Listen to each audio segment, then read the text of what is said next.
Everybody likes the 49ers signing Mike Evans, but I think there's one thing about it that people are overlooking, and it might be the most important reason the 49ers signed him. Plus, why I think Kyle Shanahan coaching flag football was good for the 49ers, and one other little announcement that we're going to make at the end of the show.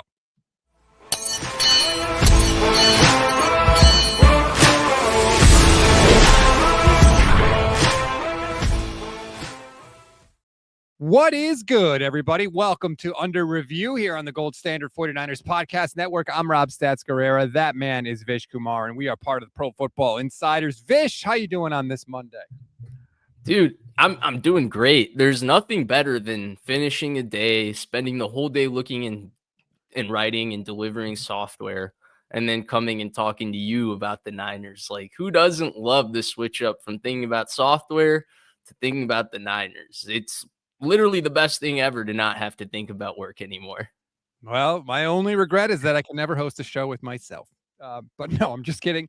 Thank you for hopping in right after work. I do appreciate it. Blue Fox 1968 YouTube channel member says hi from Australia. Hello, Blue Fox. I want to go to Australia.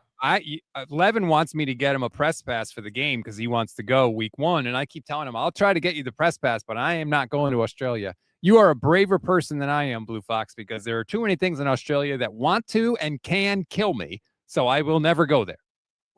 Rob, you should go there for the game. Levin's on to something. Nope. No, I'll send Levin there. He can go for the goal. Imagine Stats and Levin take on Australia. That sounds like a terrible movie. All right. On today's show, we're going to talk about the Mike Evans signing because I was thinking about it today, Vish, and I wanted to run something past you. I think it's going to have an effect that people haven't thought about yet on the 49ers offense. Plus, we'll get to the latest with the Trent Williams contract as well, where things stand and what could happen, and why I think Kyle Shanahan coaching flag football was actually a good thing for the 49ers. But let's start with my Mike Evans take. Thinking about him today, obviously very excited, very happy about it. But there's two parts of this that I think will be good for the 49ers. Number one is I think the key to getting Christian McCaffrey more rest is actually Mike Evans. It's not whether it's Jordan James or Isaac Orendo or whoever's backing up Christian McCaffrey. And the reason I say that is because McCaffrey's the only player on the offense, especially at times last year, that has gravity that causes the defense to react no matter where he moves around the field. They didn't have that. Defenses did not care where Ricky Pearsall was lined up last year. They didn't care where Jawan Jennings was lined up last year. It was only Christian McCaffrey. And so Kyle could never take him out because he was like, I lose my only chess piece here. I lose my ability to dictate to the defense. They're going to know what I'm going to do if I don't have Christian McCaffrey in there. And that's how you get 450 touches during the year. With Evans, they have gravity. They have somebody else that can influence a defense. They can move around and actually cause a little bit of chaos that defenses actually have to care about. And I think that will actually allow Kyle Shanahan to say, all right, it's okay if we don't have Christian McCaffrey in because I've got this other piece that I could dictate to the defense with. And that's how Christian McCaffrey is going to get some rest this year. That's fascinating. I'm not sure I've thought through some of the angles of that. And I'm not sure I've thought of those things that way. I think I would probably agree with you. And I think that's a good point on your end. I think what I would add also to that is I think that Evans is going to be able to give them a vertical threat on the outside that's also going to open up the run game when McCaffrey is there as well. So not only are you going to be able to get him off the field, you're going to make his touches when he's on the field a little less grueling because how many 5-yard McCaffrey runs last year, 2-yard McCaffrey runs were probably a lot harder than a 2-yard run should have been. He probably got hit 3 more times than you want him to when he's only getting 2 yards. And I think just having the threat of a guy on the outside, and I see where you're coming from on Evans moving around. In this offense, I actually don't see Evans as a huge movement guy. I think Pearsall is going to be the guy that's going to be moving around from place to place. Evans does have some history playing as a big slot with Brady, but I think Evans is here to be the X receiver on the outside because they haven't had a person that you respect on the outside. I mean, since Brandon Ayuk pretty much. And Evans is a slightly different skill set from Brandon Ayuk in the sense that all of the parts of Mike Evans' game start vertical. And that's really different. And that's not really a speed thing either. Like part of that is his size with those long strides. He just eats up yardage. But part of it is also just the fact that his whole game is built around being able to beat you down the field using his body and then winning on these in-breaking and out-breaking deeper routes between 18 to 20 yards, which Brock Purdy cooks at. So long story short, on your point, when you look at the whole lens of Evans' game, not only is he going to give McCaffrey, to your point, time off the field, that's going to be different because they have a threat they can go to and rely upon and create advantages against the defense without McCaffrey, to your point. But also, I think McCaffrey's runs when he's on the field are going to be a little easier because there's going to be some respect to, we can't just put everybody and have them come close to the line of scrimmage. And I also think that Evans himself and also Evans being there will lead to more explosive plays for the offense. They were not an explosive offense last year. They have been in years past. In 2023, they were unbelievable.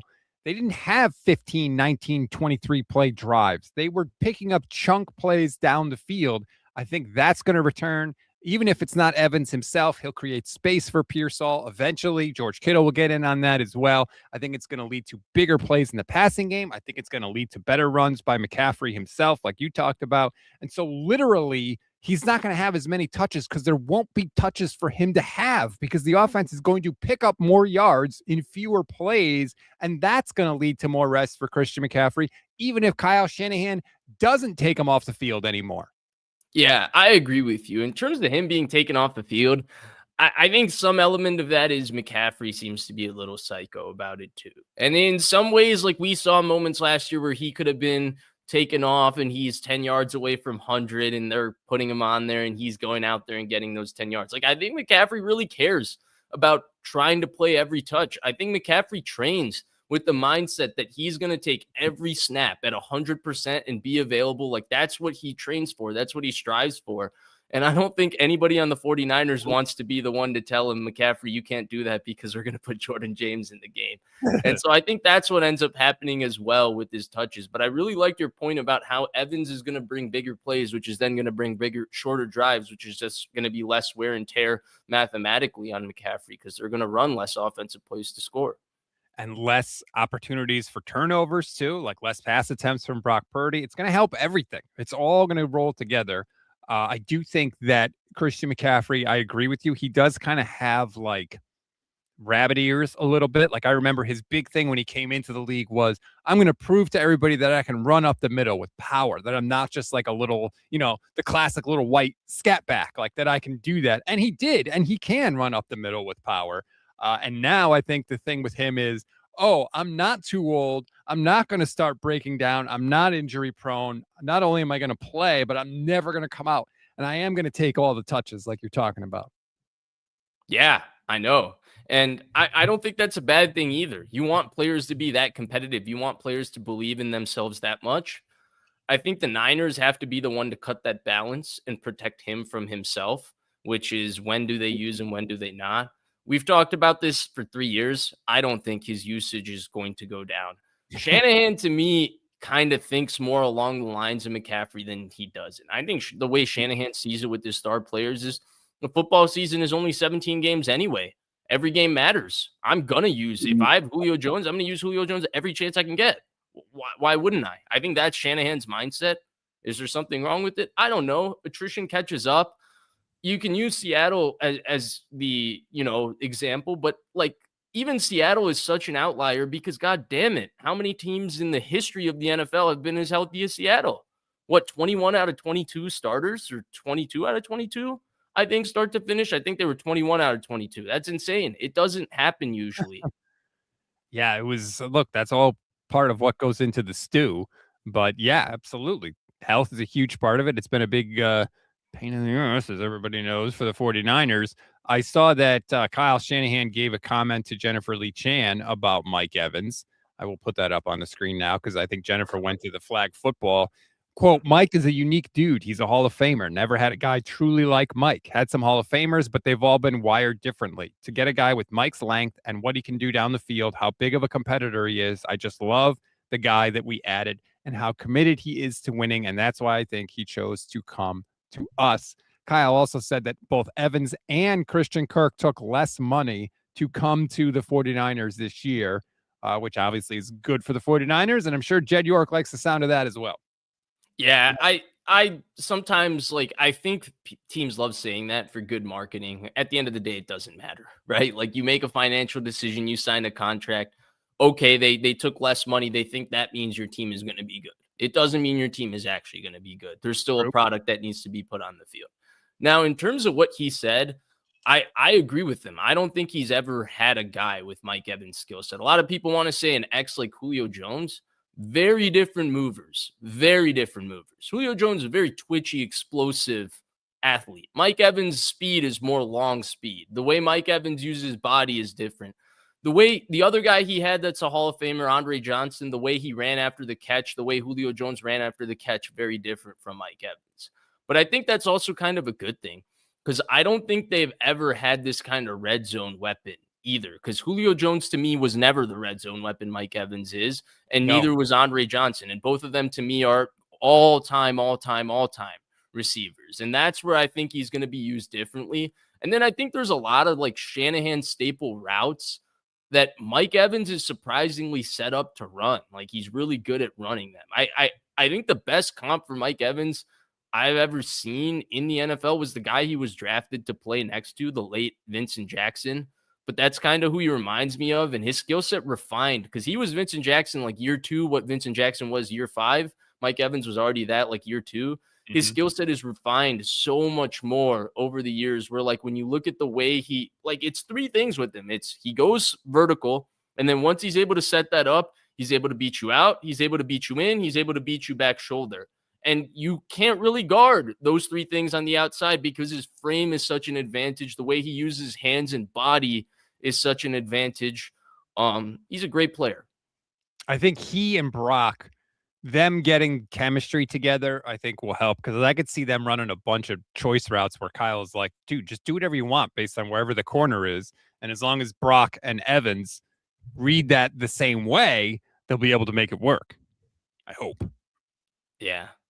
Yeah. I'm not sure I see a lot of choice routes with Mike Evans coming personally.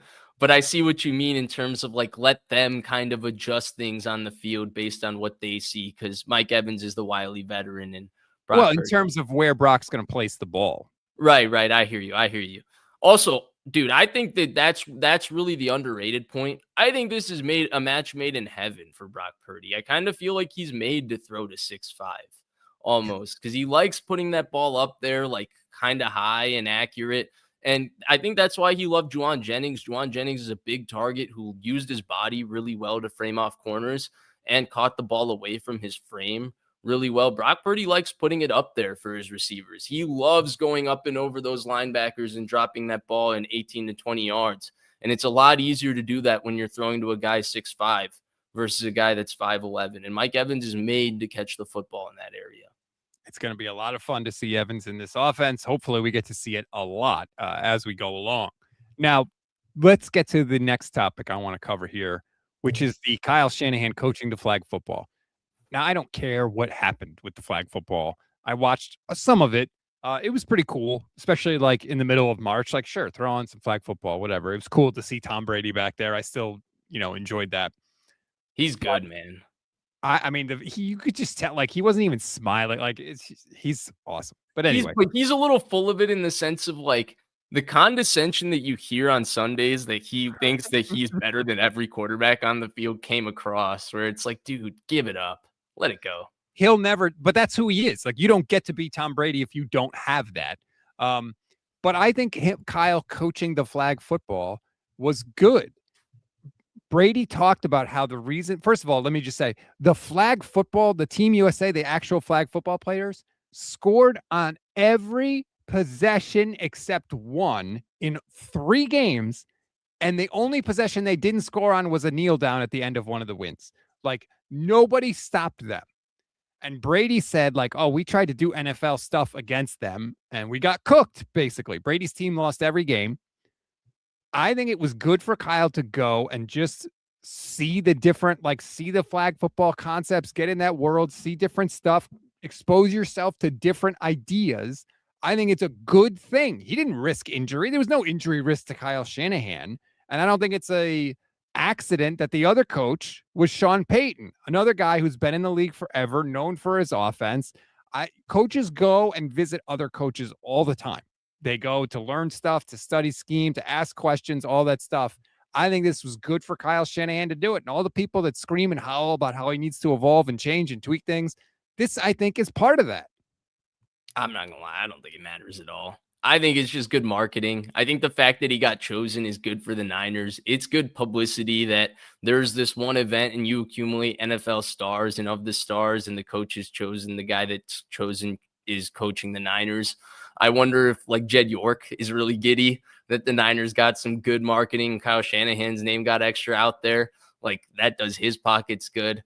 I kind of hear where you're coming from, but I think the rule set is so different, it doesn't matter. I think the good thing is it just helps him be a little relaxed in the offseason, interact with people, still be around football. Because I do think sometimes he gets a little psycho, and that goes to his detriment too, where it's like he's overthinking it, and that overthinking comes from a place of stress, right? Like, most people overthink when they really are stressed about something. And so I think it can be good to be disconnected, relaxed, but still be around football. And it's that, I mean, it's never not good to be around where Joe Burrow is, I guess, with what rumors start every offseason in Cincinnati. Even if Brock Purdy is the freaking guy, man. I'm just saying. That's the other part of this. Like, when we've seen it in the NBA with the Olympics, right? Guys get a chance to play together. They get a chance to talk. Guys get a chance to meet people. You may not like Kyle Shanahan, but nobody can deny everybody that works with Kyle Shanahan. What do they say? Oh my God, the guy's a genius. He taught me more about football than I've ever known, in my entire career. They all say that. Get players getting a chance to interact with him and see that firsthand. I don't think that's a bad thing. Maybe it doesn't lead to anything, right? Maybe it doesn't matter at all. But if it leads to one thing, one player that says, you know what, maybe I will take a little less because I want to go learn with that guy and play with that guy, then it's great. Just like if Kyle gets one crazy idea for, maybe it's a trick play from coaching flag football that he never thought of, it's a good thing, and it doesn't cost the 49ers anything. Now, to be clear, I hate guys playing in the thing. I hate the fact that CMC was there and Juszczyk was there. We saw Gronk get hurt. Like, I hate that. But coaching it, I think it's only a benefit to the Niners. Yeah, I stay very neutral on that. I can't go as far as to say that he's benefiting in any way by coaching this, other than, like, okay, he gets to know a few more players. But yeah, I can't go there, Rob. I can't. I'm saying it doesn't hurt anything, and it can only help. And I like stuff but to me to me doesn't mean it's helping either. And there's no evidence that this is going to help the Niners. Well, maybe not, but it definitely won't hurt them, and it could only help. And I like my head coach doing things that can never hurt the team and can only help the team. Okay, if that's how you want to label it. I don't know any other way to label it. I think just I don't know. Maybe we've talked enough about Kyle Shanahan and flag football. What if it led to some crazy ass Joe Burrow, Brock Purdy trade? Would that not be insane? Yes, but I'm kind of at the point with Joe Burrow that I want to see him healthy one more year. Like, I'm not even going to lie. And that doesn't mean I wouldn't. Like, tomorrow, if that trade was really on the table, it doesn't mean I wouldn't take it. And that's no disrespect to Brock Purdy, who's been an excellent quarterback for the Niners in his career. I just think Joe Burrow is better than him.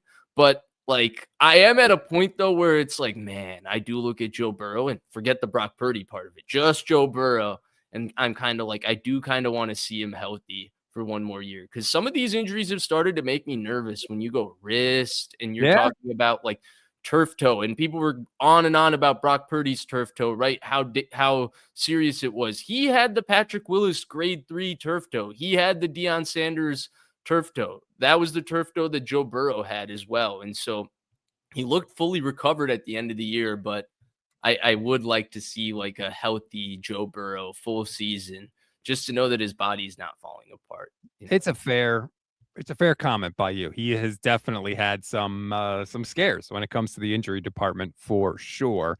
Let's move on, since you seem to have moved on from this topic. Let's go to Trent Williams. Kyle Shanahan also spoke about Trent Williams at this thing. He said, quote, "No updates for me. I actually stay pretty much out of that. I know John and everyone's working hard to do that. I believe we will get that done. We love Trent too much, and eventually that will work out." First of all, the whole I stay out of it thing is BS, because Trent Williams literally called Kyle Shanahan on the phone during a contract negotiation with the 49ers at one point and was like, "Hey, if you don't get this deal done, I'm going to the Chiefs." So the idea that Kyle stays out of it, I don't buy for a second. Do you think the 49ers are being unfair to Trent Williams in any way right now? No. I think this is two Titans enforcing the leverage that they have. Trent Williams is a business, like he's one of the best businessmen in the NFL. The way he's handled his business, he's been top notch in terms of how he's gotten his deals done, where his guarantees have been, all of those things. He's not missed a beat at every contract point for himself. And honestly, the Niners are really desperate because we have this conversation of should they rebuild, should they not rebuild, how good are they too old, all of these things. This is what the prevailing thought, at least when I go on Twitter, that's the arguments I see amongst people on Niners Twitter, right? But I think he's like the linchpin and the teetering point of that. If they don't have him, I'm kind of like, yeah, maybe they need to think about retooling their roster a different way. But if they have him, I'm like, yeah, get Mike Evans. Let's do it this way. I love what they're doing this offseason. He's kind of the teetering point to that, because with him and the way he played he started the season, September was like a warm-up for him. And then October on, like mid-October on, he really played like the best top 2, top 3 left tackle in football again, no problem. And so when you have him playing at that level, like, yeah, their offense is going to be really good next year. And everybody talks about their offensive line. I feel like their offensive line is just like the easiest point. Oh, they lose because when they lose because their offensive line. The inverse of that conversation is the team that's constantly winning is usually the team with the best defensive line, right? Like Seattle's offensive line also were getting beaten up by the Rams at points, right? Seattle's offensive line, I mean, New England, they didn't even play a game. But like, it's not like Seattle had the best offensive line in the NFL, right? No, but what did Seattle have? They got to Darnold early in that Super Bowl. They were getting right, but they were blitzing him. But what did Seattle have, right? The best defensive line in the sport. That's really what wins. And so, like, when you're talking best offensive line versus best defensive line is constantly winning. And I think where the Niners have essentially insulated their offseason is to be able to focus on drafting another defensive lineman in the first round. That's how it kind of looks to me. And so if that's the case, and both the Mats are already predicting that, and I'm aligned with them because that's how their moves seem to come, and the Mats are usually on the money with something like that. When you put 2 and 2 together, it's almost like they need Trent Williams back. They can't be affording to draft a tackle in the first round. That's not necessarily the direction of their team going. A first-round tackle sets back where their roster is compared to being able to get Trent Williams back and add a first-round defensive end to Bosa. I really just wanted to say Bosa. Yeah. You know how Joe Staley told us that when Bosa wants to psych himself up, he just starts saying his own name. Osa, yeah. Osa. I wonder if Osa is going to do it too. Osa. And you just have both of them chanting their own name as psychos on the defensive line. By the way, to answer your question and put a bow on it, I think the Niners are exercising their rights and they're doing exactly what they need to do, because he's also at a point where they can't just give him what he asks for. They need to be really careful with how they pay him. It's the Matthew Stafford situation a little bit from last year. I agree. Everybody's exercising the rights and the powers that they have, which is fine. Look, the Niners want to try and negotiate Trent's number down a little bit, but they don't want to guarantee anything because he's 38 years old. Like, it's completely reasonable by the 49ers. I banged on them when they weren't getting deals done with other guys because it just seemed ridiculous that they dragged the whole thing out. With this, I completely get it. They can pay Trent Williams right now, as is, without adjusting his contract. They have the cap room. Like, they're good. They don't need to do anything with him. They're trying to renegotiate, and Trent, being the businessman that he is, says, hey, if you want something from me, I want something from you, which I think, again, is totally reasonable. And I don't think they're being unfair to Trent Williams. I think that this is just a negotiation. I think they do have a long history together.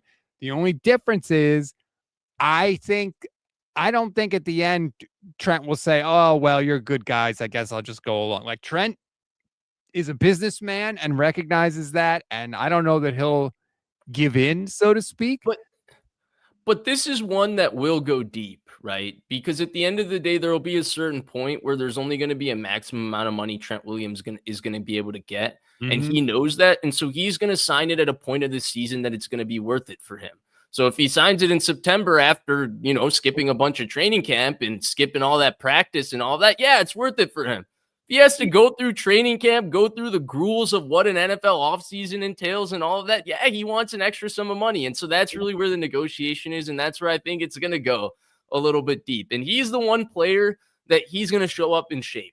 He's going to show up ready to play. When he shows up in training camp anyway, these days, he's probably watching most of practice. He's not doing a lot of those things. And he's also the rare offensive lineman that you see how Andrew Whitworth, he goes from 315 to 240 post-retirement 2 weeks later, like it naturally happens when you're not stuffing pizzas. Trent Williams is going to go down to 280.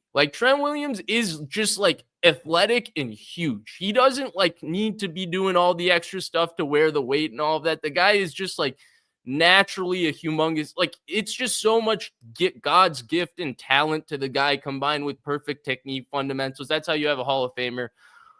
I think it's going to be one of those things that's just going to keep going. And he's then going to show up week one and play.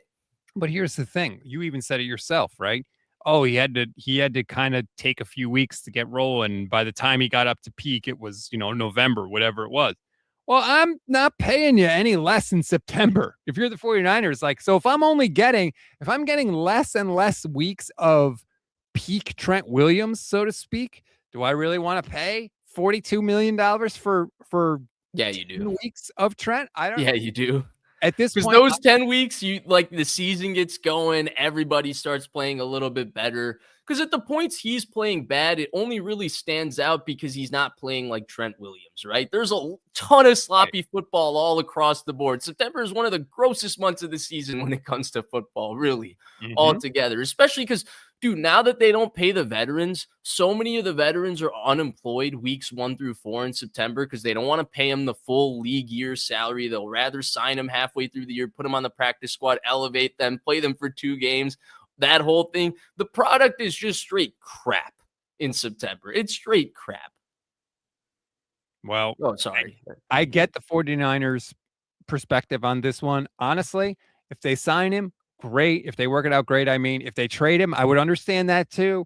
The one thing I don't want them to do is just keep guaranteeing money again and again and again and again. At some point, you got to say, I get it. We're going to be worse, but we're going to be worse on the football field because financially we just can't keep doing this. I understand that. At some point you do have to make the decision. I don't think it's this year. I think he played well enough but from October on last year where you feel pretty strongly that he's got another good year left in him and your roster doesn't need to move on from him this year. You're not really in that position. I look at it very similar to how the Rams were dealing with Matthew Stafford last year. At the end of the day, Trent Williams doesn't want to be traded to crappy New York for the Giants, right? He also knows he's 38. He's got a couple chances to win a Super Bowl. That's probably what he's sticking around for anyway. He's done everything he needs to. He's a walk-in Hall of Famer. This is there's Jonathan Ogden, there's Anthony Munoz, there's Trent Williams, Willie Rofe. He's right there with all of them. Some people even think of him as the best of all of them. That's a real thing.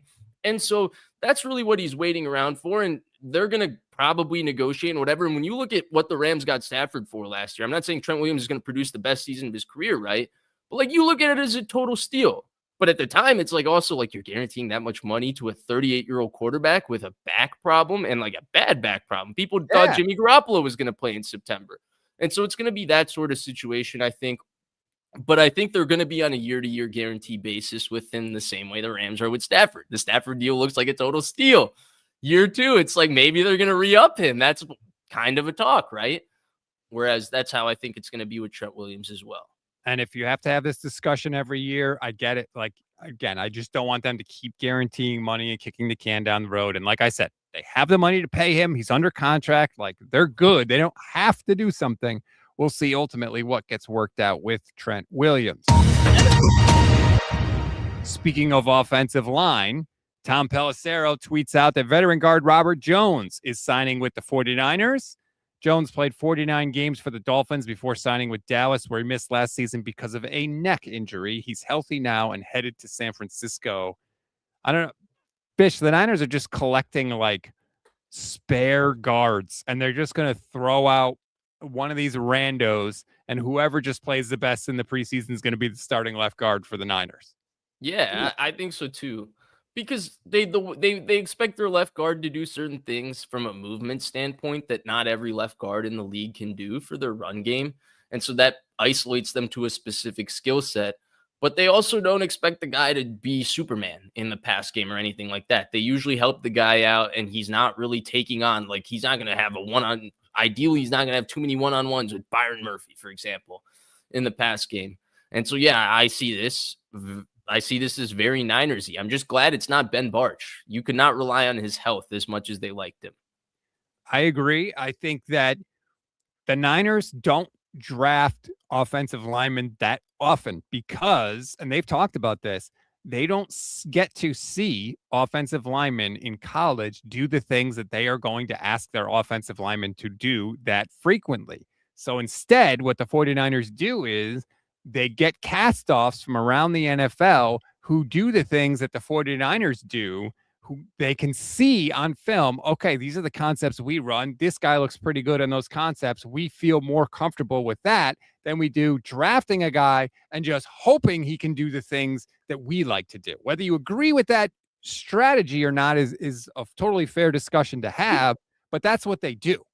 So it's weird, right? Because there's certain positions like tackle that you kind of have to draft because you're looking for one-on-one physical dimensions. But like the rest of the offensive line in the NFL, it's not a position that historically develops like really quickly. Well, it's not like there's not a lot of Tristan Wirfs where he comes in, walks in day one, and he's an all-pro left tackle. There's usually a rough period that you have to go with people. I mean, the classic example is the greatest left tackle in Niners history, Joe Staley. Do you remember people wanted Joe Staley out of here in 2009 and 2010? Like people thought that Joe Staley was a wasted pick. It takes 3 years for these guys to develop. Like Aaron Banks, right? The guy came in at 320 pounds and he had to spend an entire offseason reworking his body and getting strong enough to be able to anchor in the NFL. Like this is a real thing for offensive linemen. I think veteran offensive linemen is sound logic. I think people would like to have stronger names on the Niners offensive line. And that's what this really comes down to. And I understand that to an extent. Like there are some players in the Niners offensive line that have been a true weakness. Spencer Burford last year was a true weakness, right? I think Dominic Pooney at times last year was a true weakness. But altogether, I think reputationally, anytime a team loses, it's usually because the other team's defensive line won the game for them. Like that's kind of the concept, right? Like that's how the Niners beat other teams too. I never see when the Niners beat up on somebody, I never see that TV or any Niners fan talking about, man, that team should be working on their offensive line. Because usually, even if their offensive line is good defensive lines wreck good offensive lines in the NFL. That's what happens, right? It top to bottom, that's what happens. And so that's where I think some of the Niners offensive line stuff is overblown because they didn't really have a defensive line last year. And that was the bigger issue because they couldn't close games to win them. Because I think the best sports analogy I heard, and I mentioned it to you on the last show, was that defensive linemen are like pitchers in baseball in terms of being able to close the game for you or closing pitchers. Right. And like they're the people who win the game for you. And the classic example is Nick Bosa week 1 for the Niners. He won the game for them on a sack fumble. Like that was Nick Bosa who won that game for them. Week 2 was Bryce Huff winning the game on a sack fumble. Right. There we go. So look at the Niners difference when they got D Ford. What did they call D Ford and Nick Bosa? The closers originally? Probably. So there you go. I completely agree. We saw it last season early on. We'll see what the Niners elect to do, which brings me to this comment from 404 error page not found says, so we're going all defense again in the draft with an offensive lineman in the 4th. I do expect the 49ers to draft a defensive lineman, Vish, although I did see this. Todd McShay put out a mock draft, and he has Kenyon Sadiq falling to the 49ers at pick 27. Would you be okay if Sadiq fell would you be okay with the 49ers, who have needs along both lines of scrimmage, going tight end at 27? No, I think a tight end is kind of a bust pick for the Niners. It's less about the player, more about what they ask to do at tight end, what they ask their tight ends to do, projecting that out of college. Like George Kittle was a one of one. And I don't think people understand how prodigious the Niners thought George Kittle was right away. But they had given Vance McDonald an extension. And then they traded him in the offseason after seeing George Kittle in rookie minicamp because they were like, holy crap, he gets it. That's a one of one situation. It doesn't matter where you draft the guy, right? Like that's a one of one situation. Tight end is a really, really hard position to translate from college to the NFL because usually you have the guys, other than the Iowa guys, right? You have a guy who's basically a big slot. That's Kyle Pitts. You don't get to do that really as a tight end in the NFL. Or you have the uber athletes like Eric Ebron, again, big slot. But you don't really get to use your athleticism the same way because everybody in the NFL is super athletic. And linebackers are 6'5" and run 4.5. So it's not the same as when you're matched up against a college linebacker and that sort of thing. Or you got to be like really, really good in line and have like the body to be in line. And I think one of the things with him I've seen, it's not like I've studied him or watched too much of him, but the one thing I've seen is his body's kind of maxed out at his frame. And his frame is like, what, 245? I don't know that he has the body to be in line the way the Niners ask their tight end to take on defensive ends at time, or the edge, essentially, like the point of contact at the edge. Yeah. So I guess long story short, I know people love this player, and I know he's the combine freak show. And I wouldn't hate the pick either just because of that. Like, who doesn't love the RAS score, all of that? Like, don't get me wrong. I'm all in for it. I'm that kind of fan, just like anybody else. But the idea of taking a tight end for this team early, I look at that as a pick that's really highly likely to bust, just from what they ask about to do for a tight end and what tight ends are usually asked to do in college. That's a huge step. Here's what I would say. I'm trying to be consistent. I would be okay if the 49ers went wide receiver at 27 because Evans is on essentially a one-year deal. Christian Kirk's on a one-year deal. You don't know what's going to happen with Ricky Pearsall. I completely get it. And if I'm okay with them taking a wide receiver at 27, shouldn't I be okay with them taking a weapon like Kenyon Sadiq at 27? Because he's a weapon. Whether you think he's a wide receiver, he's a tight end, wide receiver, whatever, he is a weapon. And clearly they need weapons beyond this year. So I think I'd have to be okay with it. I'd be a little nervous, but then I would just calm my nerves by watching highlights of the guy that runs a 4.39 as a tight end, ripping through defenses. Right. None of us are going to hate that, right? Like, that's just going to be the kind of thing we fans eat up. Like, that's made for us. Like, that's made for us to turn on whatever TV highlights and be like, oh, yeah, we got a guy. That jersey is going to sell great in the offseason. But I think the reason I've always liked taking receivers in first round compared to tight ends, especially like when you talk about the prototype archetype of like, we're going to go get a true X receiver, is you're getting a specialist. You're getting someone that fits a specific skill set that you can say. With a tight end, you ask the guy to do so much that it's really hard usually to be like, we're drafting George Kittle, because even the first round guys don't usually end up checking all the boxes like George Kittle. Like George Kittle is such a one of one because he's in line, he's in the slot, he's everywhere, and he does everything at a high level. So now you're saying like, are we going to draft him to kind of be a receiver? And then you end up being like with Kyle Pitts. Well, we then drafted Drake London, 8th overall, who does kind of the same things as Kyle Pitts, but he's kind of better at everything than Kyle Pitts because he's an actual wide receiver. And then it's like, okay, then do we play him in line and do we have him be, well, he's not really equipped to do that sort of thing. And so I think that's really where tight ends end up in a funny spot. I think that's why it's such a bustable position drafted in the first round. I think Colson Loveland and Tyler Warren were a little bit of the exception. I think Loveland specifically, man, that guy looks like a superstar. But it's hard to get that sort of player. And the offense Loveland came from is very different than what you're projecting normally for a tight end. And that's the same thing for the Iowa guys as well, usually with, Hawkinson. And Fant was this sort of guy. Fant was a mega bust, too, for Denver. And not a mega bust, but he was a bust. Okay, fine. Maybe he was okay. But disappointment. I like how you said that. Disappointment. And so yeah, along those lines, I hear where you're coming from, but even then, Rob, I'll call myself a hypocrite and say I like the idea of receiver, not my preference. I want them to go defensive line, but I'm okay with receiver. Tight end to me is like, oh God, a little scary. That's a busty position. Oscar Alfaro, YouTube channel member for 17 months, says, don't know why corner is not an option at 27. C. Hood. Corner. If they want to get rid of Bernardo Green, maybe. But if they don't want to get rid of Bernardo Green, do you really need another corner? You've got Stout, you've got Lenore, you've got Green. They just signed Nate Hobbs as well. Like, really want to go corner in the first round at 27? I would not be happy if they did that. Yeah, so I think Nate Hobbs fills that like big slot star kind of role, that position. That was what he had success with. He was a mega bust in Green Bay as a signing. Could not play outside, could not play inside. That was a complete waste of money for them. I think he's talking about the Tennessee corner here, Colton Hood. I don't see them going. I think they will address corner and safety in this draft. I don't think they'll address it in the first round. When you are primarily a quarters team, you're just not going to look at the archetype of the guy you need to draft at corner to have to be a first round pick, because you're not asking him to do the things that you require from a first round corner. You don't need the Belichick Parcells archetype of 6 foot, 200 pounds, 4.3 speed, fluid hips, all of that.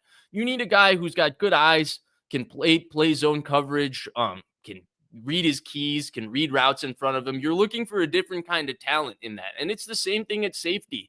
They don't need Kyle Hamilton. You know, it would be nice to have Kyle Hamilton, don't get me wrong, but that's not how they're going to look at their draft, because the first round defensive end makes a much bigger impact for their team versus the third round defensive end. And the first round safety doesn't make as much of an impact for their team compared to the third round safety. And that's really how they view this. And that's where I think they're going to be really locked in. I don't know why there's been this variety of positions. I feel like there's always an obsession from the media guys of mocking like a weird position in the Niners. I remember last year, Daniel Jeremiah was obsessed with putting Jahdae Barron to the Niners at 11. I was like, what the hell? Niners would never draft Jahdae Barron. But like, oh, this is Daniel Jeremiah. Okay.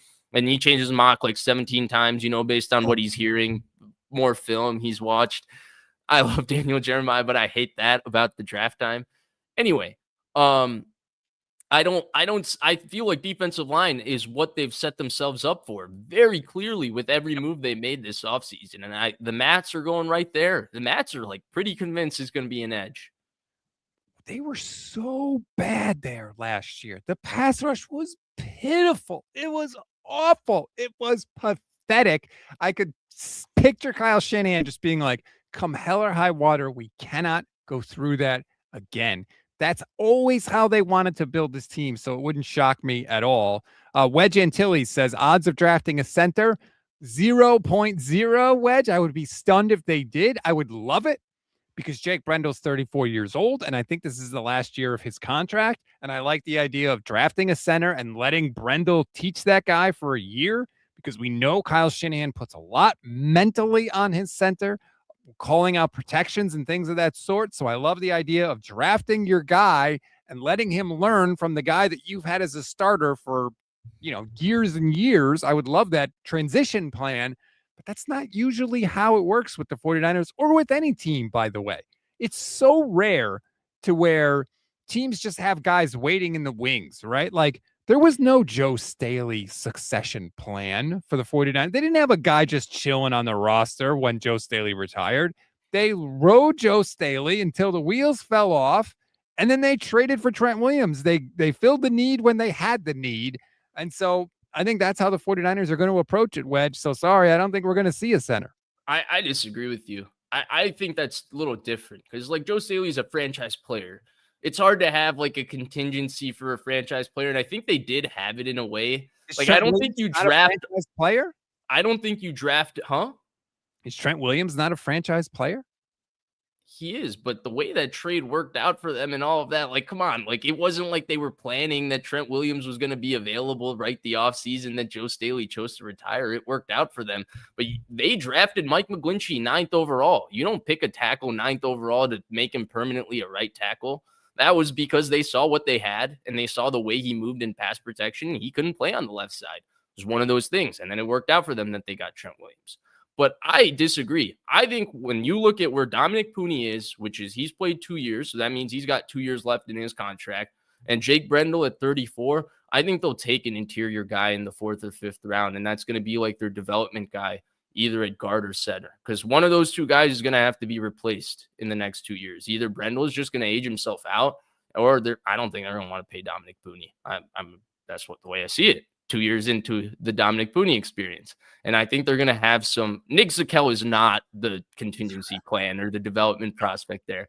So I think they're going to have something that they're going to be like, we have a 4th or 5th rounder that's going to be our 8th offensive lineman this year that maybe develops into the future starter at right guard. Heineman on Twitch says Forrester has trained Nick Zakelj 10 years to be the chosen. Oh God.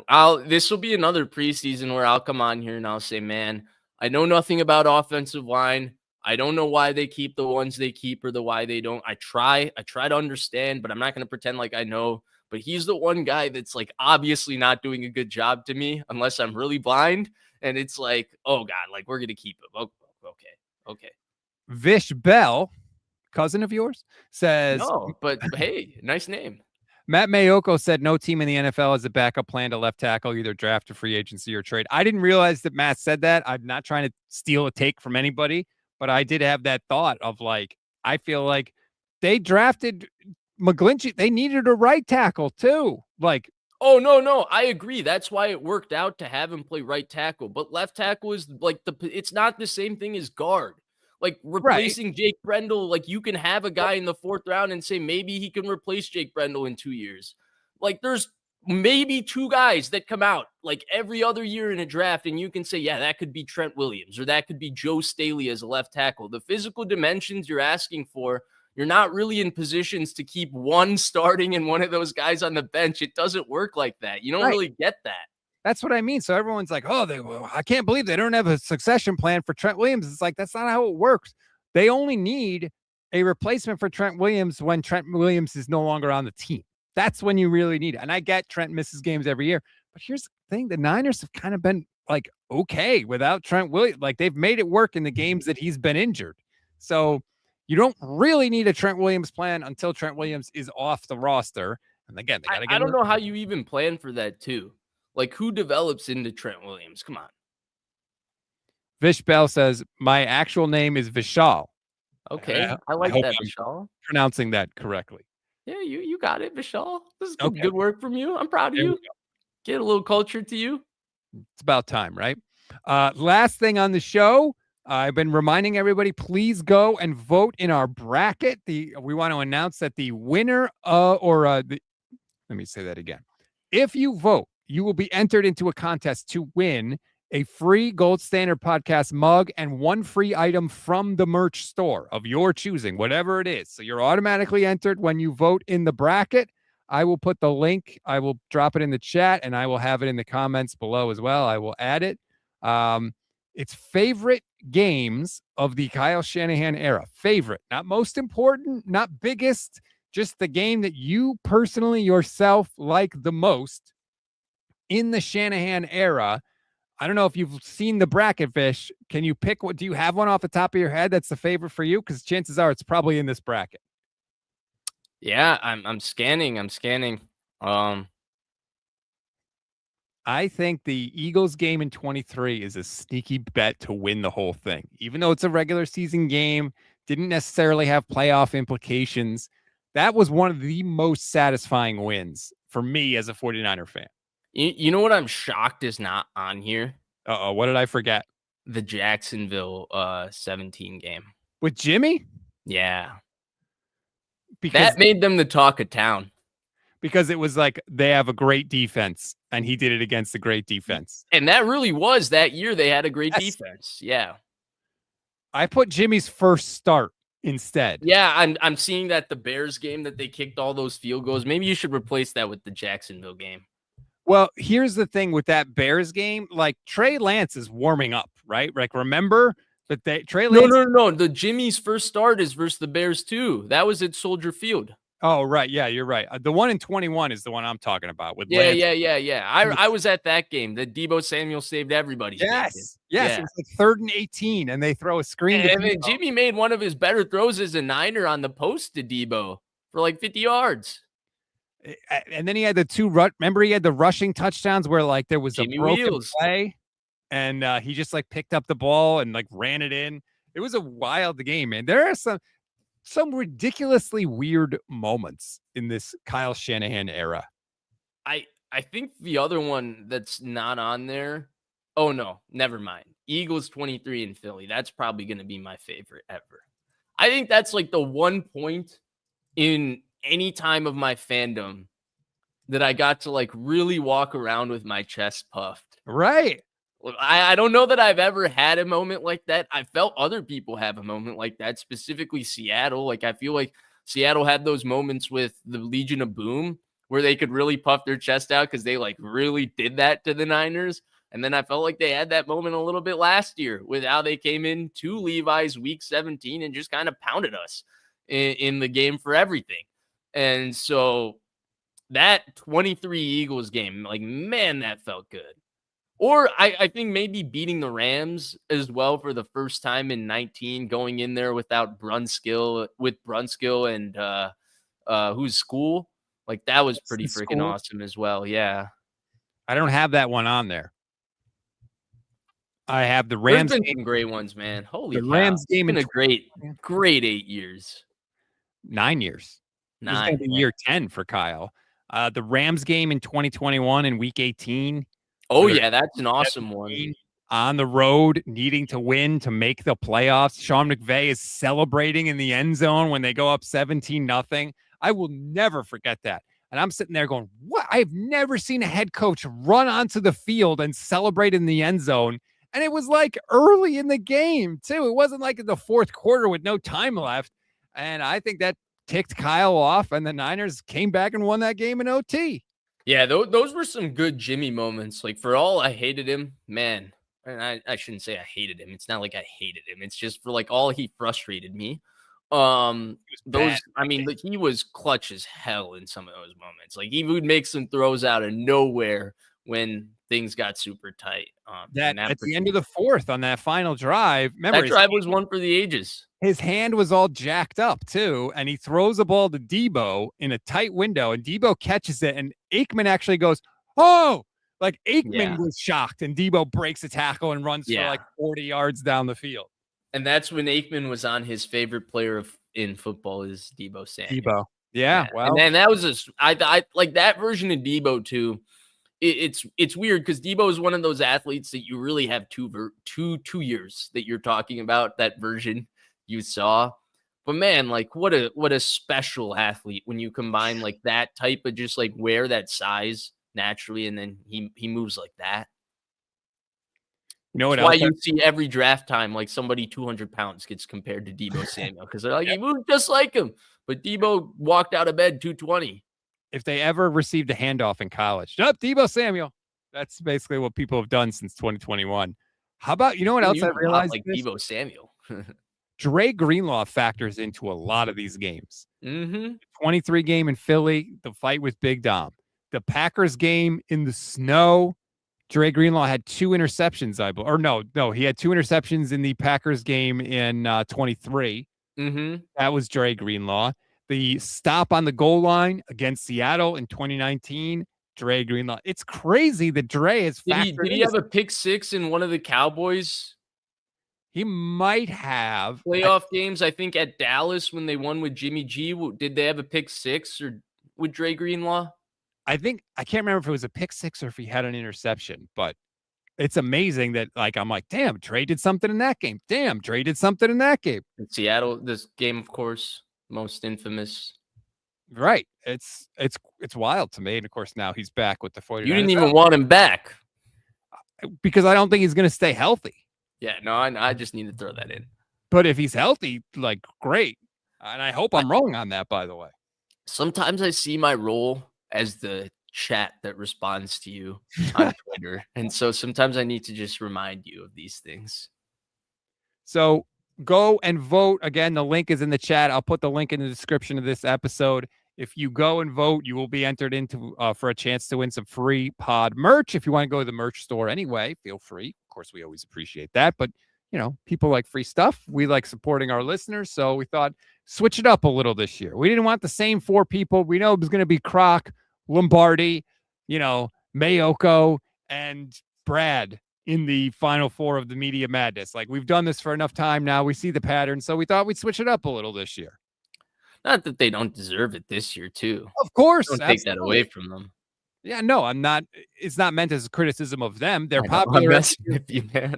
For a reason. Well, I don't want, any misunderstandings out there. I want to make sure we're clear. But so that's it. Yeah, I also think it's high time we need to do this. There's been enough games that you can actually fill out a bracket. Right. This is going to be year 10 for Shanahan, which is unbelievable. Year 10. We're talking, longest tenured coaches in 49ers history. We're getting to that point here with Kyle Shanahan. And by the way, I'm fine with that. I was never a fire Kyle Shanahan guy. But what is he, the second longest tenured coach in the NFL behind Andy Reid now? Second or third? Oh, is he? Is it? Is it because McVay got hired a couple months before him? Because they're tied. I was playing the Super Bowl. Yeah, they're tied if you go by years. But I think it's Andy Reid, and then I think it's Kyle, because don't forget there were 10 coaching changes this offseason. Right, McDermott was one of the longer tenured ones. He's out now. And John Harbaugh, same thing, out. Bill Belichick obviously is gone now too. So yeah, and it's okay to acknowledge the tenure of Shanahan as we look at our bracket this year. It's fine. Yeah, definitely. You have any predictions coming forward? I got one for the draft. Oh, okay. Lay it on me. I think after they go defensive line, like we talked about it a little bit there, so it just kind of wheels into that. I think they'll let Raheem Morris pick a corner and a safety. Why not? That's apparently what we do. We just let whoever the defensive coordinator is that year make the draft picks. But I think it's going to be a little open where you're going to see a different archetype of defensive back than the one they've drafted in the past. And it's going to be pretty obvious to us that these are Raheem Morris selections. And he's done a good job selecting defensive backs when you look at his entire career. That's the position he specializes in. He coaches them very, very well. Look at the safety, Armani Watts, he picked for the Falcons last year. Terrific rookie. I think that we're going to see that happen. So I think it'll be defensive end first round. And maybe that edge is going to be a Morris type, or it's going to be a guy that looks more like a Leonard Floyd than a Kyle Williams or a Nick Bosa, like the 8th man, the overhang player on the edge. Like Bruce Irvin, that would be the archetype in this defense. And then the 2nd round and 3rd round pick, I think, will be corner safety. Well, the 3rd round pick won't be anybody because they don't have the comp. Yeah. We'll know because Jed York will just tweet out who makes the pick like he did last year about Robert Saleh. So I wouldn't be shocked, although I do think at some point, you have to start replacing these guys on all their age is on offense. It's not on defense. The age is on the offensive side of the ball for the 49ers, and you will have to address that at some point. Yeah, but I think as long as you can keep veteran continuity intact for your quarterback, you're trying to do that because it makes offense easier. Because with offense, there is some level of coordination, knowing what you're doing, all of these things. And I do think that takes some more of a learning curve, and the Niners want more veteran players there. On defense, they just want young, athletic, fast dog, no hesitation. And usually that goes with age. Usually guys want to hit a little bit less with age. Yeah, you need more. I think that's part of bringing Dre Greenlaw back. Nobody likes to hit as much as Dre Greenlaw. Nobody just likes to bang as much as Dre Greenlaw. And that makes a difference because if he likes to bang, your team likes to bang more. And I need to stop saying it that way. That's really weird. Sorry. That'll go on the clip for 2026. No doubt about that. But I agree.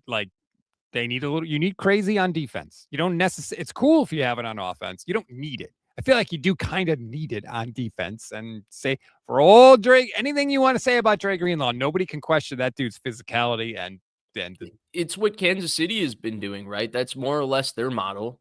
They've turned it over once and made a really young defense. Chris Jones was the one holdover, but Leo Chenal, Trent McDuffie, these are all draft picks, right? These are all guys that are young and they've developed them on defense. On offense, they've stayed old.